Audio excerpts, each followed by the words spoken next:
Why Asia's arms race risks spinning out of control. US President Joe Biden and Japanese Prime Minister Fumio Kishida walked to the Oval Office for the meeting at the White House on January 13. Seoul, South Korea CNN. Eastern arms race bigger than anything Asia has ever seen. Three major nuclear powers and the one fast developing one. The world's three biggest economies and decades old alliances are vying for the edge in some of the world's most contested land and sea areas.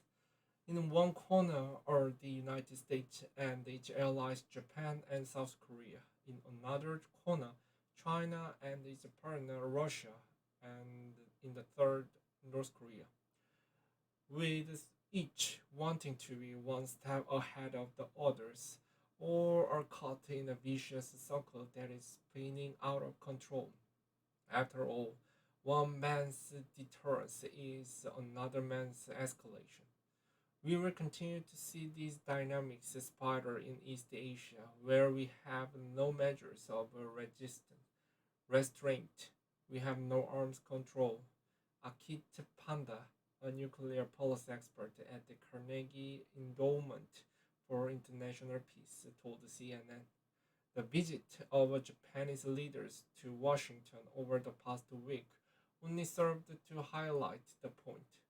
On Friday, fresh from a meeting with the US President Joe Biden, Japanese Prime Minister Fumio Kishida expressed his concern over China's military activities in the East China Sea and the launch of ballistic missiles over Taiwan that landed in waters near Japan in August.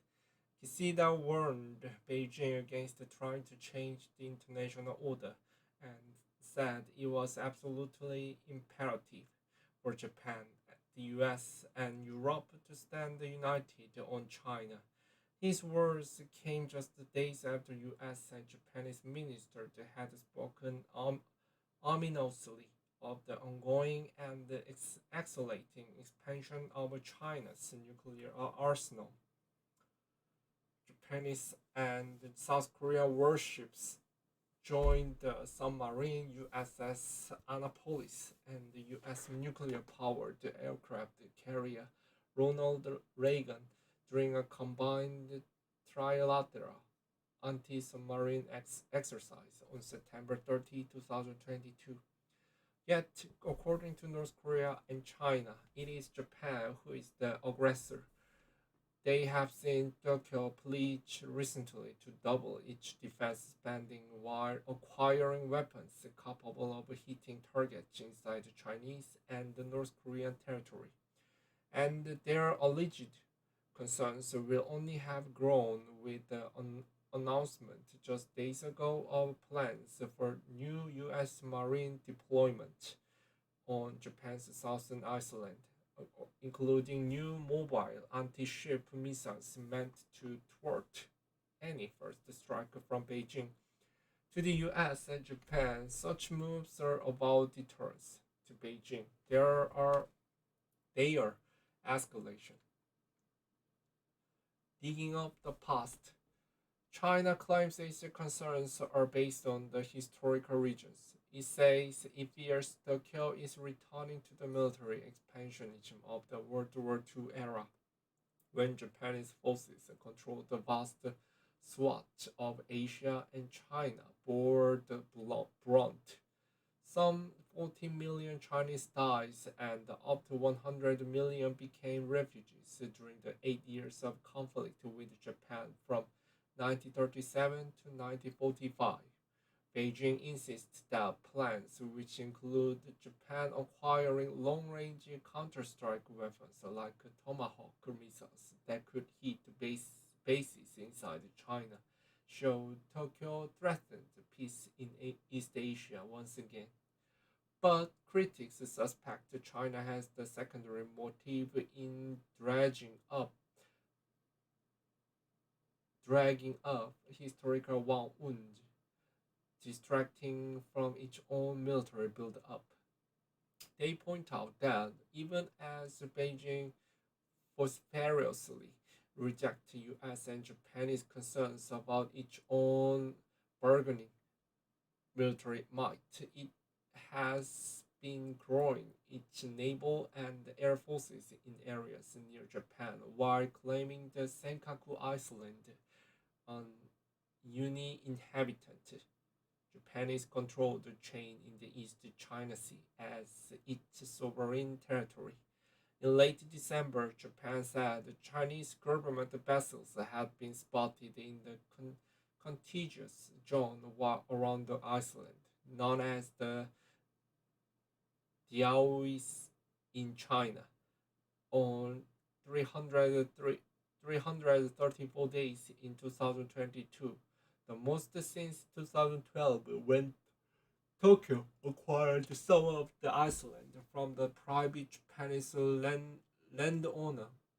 From December 22nd to 2025, December 22 to 25, the Chinese government vessels spent the most 37 consecutive hours in Japanese territorial waters off the island, the longest such incursion since 2012. A Chinese fleet hands for the naval exercise with Russia from a military boat in Chushan, East China's Zhejiang province on December 20, 2022. China has also been raising the temperature through the strengthening of its partnership with Russia. A State Department official told CNN recently that this had not only spurred some of the US Japan agreement, but that Russia's invasion of Ukraine had moved things on warp drive, given how Russia's President Vladimir Putin and Chinese leader Xi Jinping had showcased his close relationship in the lead up to the Beijing Olympics. And Russia has been showing its military abilities in the Pacific, including in December when its warships joined the Chinese warships and the planes for a week-long live fire exercise in the East China Sea. Beijing's aggression has been particularly visible when it comes to Taiwan, a self-governing island of 24 million that the Chinese Communist Party claims as its territory despite never having controlled it. She has refused to rule out the use of military force to bring the island under Beijing's control, and China has increased its aggressive military activities around the island, especially since the visit of then U.S. House Speaker Nancy Pelosi in August. In the days following Pelosi's visit, China held unprecedented military drills around the island, firing multiple missiles near its waters and sending its warplanes to harass it. As recently as last week, China sent 28 warplanes across the median line of the Taiwan Strait, including J-10, J-11, J-16, and Su-30 fighters, H-6 bombers, 3 drones, and the early warning and reconnaissance aircraft. That exercise mirrored a similar one on Christmas Day, when the People's Liberation Army spent 47 aircraft across the median line. Amid such actions, U.S. reserve has remained strong. Washington has continued to approve the growing list of military sales to the island, in line with its obligations under the Taiwan Relations Act. North Korea's nuclear escalation. 1,000 miles to the north of Taiwan, talk of cooperation on the Korean Peninsula is a faint and fading light. North Korean leader Kim Jong-un is calling for an exponential increase in his country's nuclear weapons arsenal. Starting from 2023, and is building a fleet of super large mobile rocket launchers that could hit any point in the south with a nuclear warhead. In a report Thursday, the South Korea Institute for Defense Analysis, called KIDA, said that Kim's plan could manifest itself into 300 weapons in the coming years.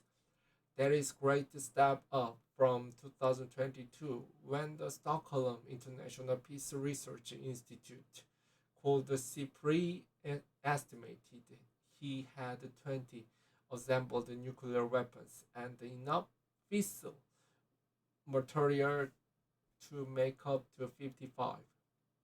North Korean leader Kim Jong Un's inspect an intercontinental ballistic missile called ICBM in a photo released on November 19, 2022 by North Korea's Korean Central News Agency. 300 nuclear warheads would leapfrog North Korea ahead of the long established nuclear nations of France and the United Kingdom and leave it behind only Russia, the US, and China on CIPRI's nuclear stockpile rankings. Such a prospect has South Korean President Yoon Suk-yeol vowing a military build-up on his own, formally building a new military capability that allows us to strike back 100 times or